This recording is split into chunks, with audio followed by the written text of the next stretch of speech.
Hello, my name is Logan Kahler. I'm with the Boone News Republican. Today we have a special guest. In the office, we have Carrie Galvan. She is running for the at-large position against the incumbent.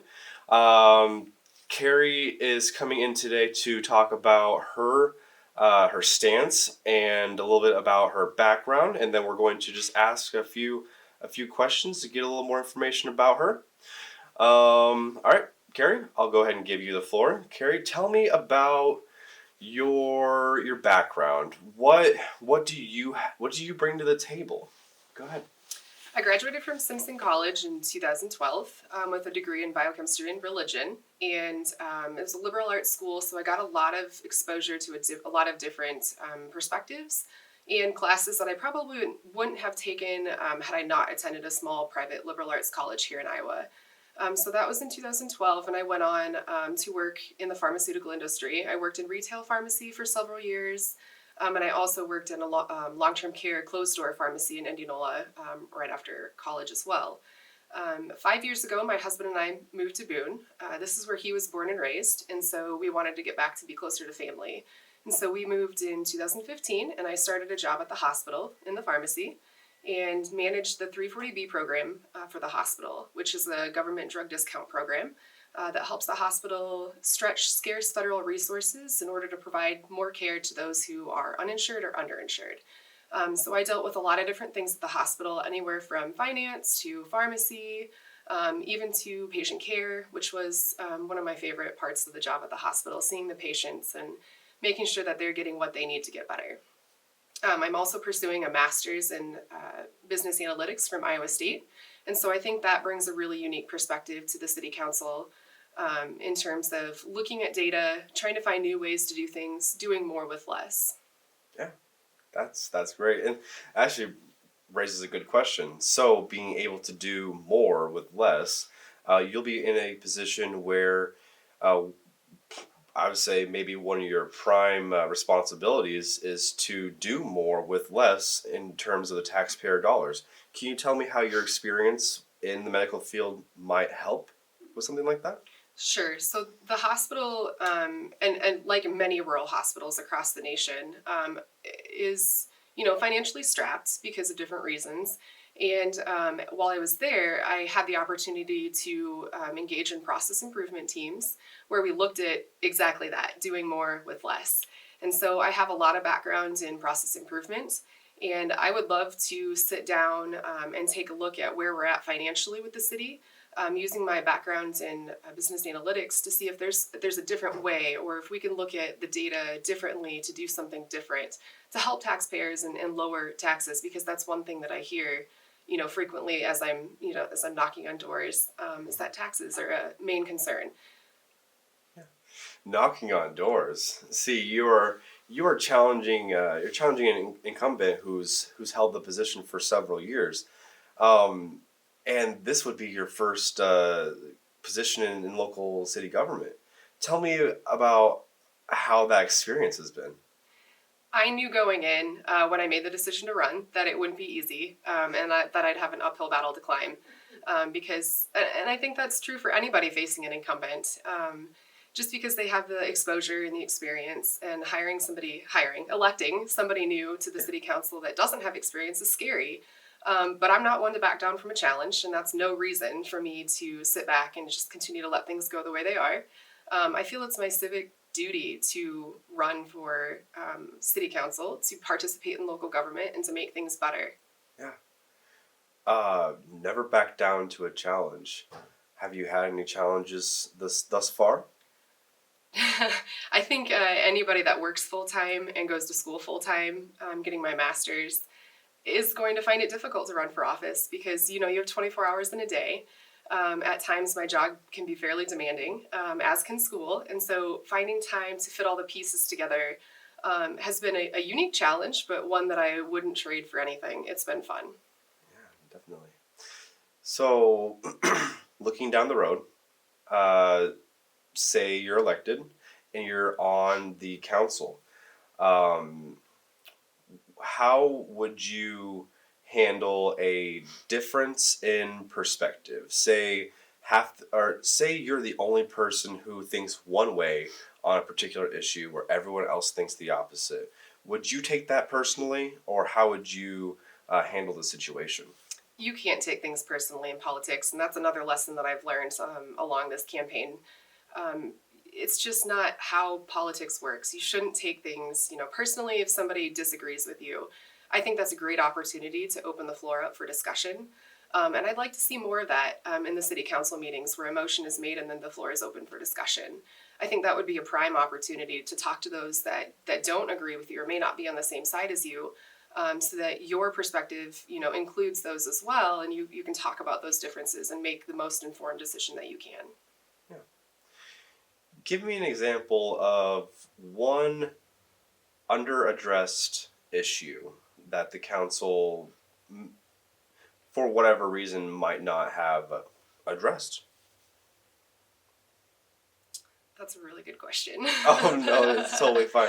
I think one of the most underaddressed issues, and maybe it's not an issue in terms of what you're thinking, but local involvement in local government is really tough, and I think it's a big issue for Boone.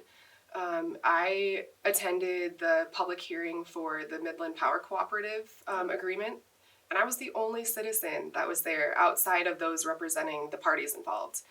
And that really opened my eyes to the fact that we need to do something different here in Boone to get more input, more involvement from the people that we represent. I don't think that's something that is unique to Boone.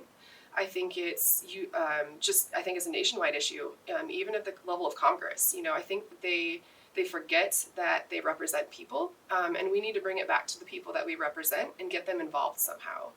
So, like I said, maybe not the type of issue that you're thinking, but it's important to me. Involvement. That's definitely an interesting piece I haven't had anybody bring up yet. How have you personally become involved, or has your level of involvement changed since you began running in terms of involvement in the community, or are you a pretty involved person? That's a great question too. So I will be honest, I didn't attend city council meetings, for the first 4 years that we were here. But as soon as I started thinking maybe I should run, I started getting more involved. I did read the minutes that were published before I started this campaign. When we first moved here, I did read because I've always been involved in politics, and I like knowing what's going on. I just think I am more aware of things that are going on in the community now that I started this campaign, and that's not how it should be. And I'm willing to lead by example. That I'll be the first to admit that I was not 100% engaged and involved here in Boone. But I think that being part of the hospital, I was definitely engaged there, and that is just as much part of the community as some of the other smaller groups like the Boone Garden Club or the Historical Society, the Chamber's Pufferbilly Days Committee. That all those things are great and wonderful. But I think the hospital also has some things for employees that they offer that are similar. Engagement. That's another word. So I've noticed personally in my position, and I've met other individuals who are in positions that put them in the public eye, and at least from what I've gathered is that people have misunderstandings of what the council does and or is doing. How could you personally bring more clarity to the people who aren't necessarily at the meetings or read through the minutes? Sure. One thing I would love to see is a city council roadshow, which sounds crazy, but I would love to take a city council meeting out once a quarter, once a year, into the public somewhere, into a local business, into a local space to encourage people to come, because I think part of the non-involvement is that City Hall's kind of scary. It's very formal. It's very there are standards that have to be met for the meeting, and not that any of that would go away, but I think being out into the public, bringing us to them and meeting the citizens of Boone where they are is important. And I think that's what we can really do to help engage. Not only that, but I feel like the city council themselves as a collective group should have a Facebook page. I know that the city council members are doing a really great job of having their own Facebook pages, Yeah, and they're yeah, they do. updating, but I think we as the city can do better in terms of how we communicate that information, because I know that they're doing a great job of being transparent. Mhm.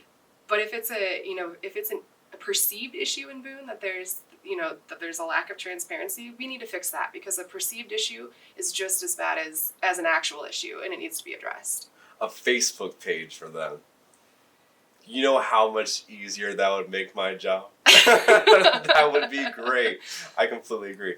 Um, do you have a Facebook page that people can learn more about you, or I do, for the campaign. It's Carrie Galvan for City Council. Carrie L. Galvin, and then is it hyphen for City Council, or is it That's a great question. something like I that? don't have that memorized. No. I think it's Carrie L. Galvan, candidate for City Council at large. Perfect. Well, so if you are interested in learning more about Carrie, you just go to the Facebook search engine at the top and type in Carrie, Carrie, space.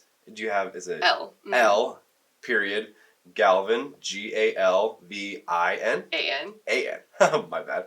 So Carrie L. Galvin, and you can find more information on there. Is there any other avenues that we can learn more about you? Do you have like a blog or a website or Yes, I have Yes. a website and a Twitter account. Okay. Carrie Galvan 5 is my Twitter handle. Okay.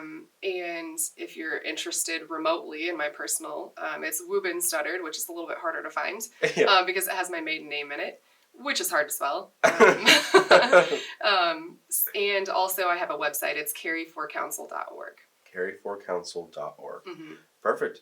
Well, is there anything else that I might not have asked you that you kind of want to let the audience know of, or I just want to ask for your support on November 5th, and I would appreciate it. And if there's any questions that I didn't answer today, or anything I didn't touch on that you might want to discuss, give me a call, send me a tweet, find me on Facebook. I'm happy to chat. all right. This has been Carrie Galvin. Thank you so much for watching.